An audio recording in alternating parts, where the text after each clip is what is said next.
রোনালদোর মোট টাকার পরিমাণ জানলে আপনি অবাকই হবেন।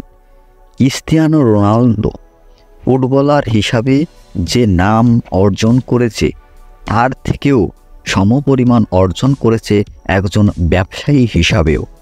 কেননা ক্রিস্টিয়ানো রোনালদো খেলার মাঠ থেকে যে পরিমাণ টাকা উপার্জন করে এবং তার পরেও তিনি বিভিন্ন ব্র্যান্ডের সাথে যুক্ত হয়ে এবং বিভিন্ন টিভি চ্যানেল শো এবং বিভিন্ন প্রতিষ্ঠানের সাথে যুক্ত হয়ে সে প্রচুর পরিমাণ টাকা ইনকাম করে।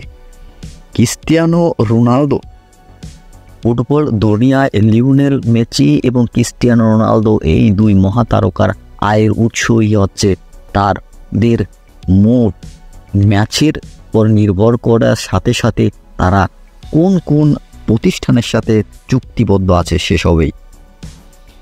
ক্রিস্টিয়ানো রোনালদো পেশায় একজন ফুটবল প্লেয়ার।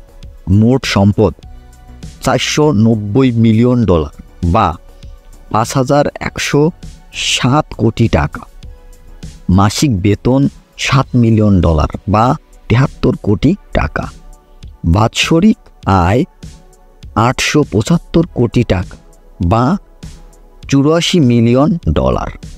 বয়স তার 37। তিনি একজন পর্তুগিজ। সে পর্তুগালের হয়ে এখন পর্যন্ত বড় শিরোপা বলতে ইউরো জিতেছে একবার, এছাড়া আর তেমন কোনো উল্লেখযোগ্য বড় শিরোপা জিততে পারেনি ক্রিস্টিয়ানো রোনালদো।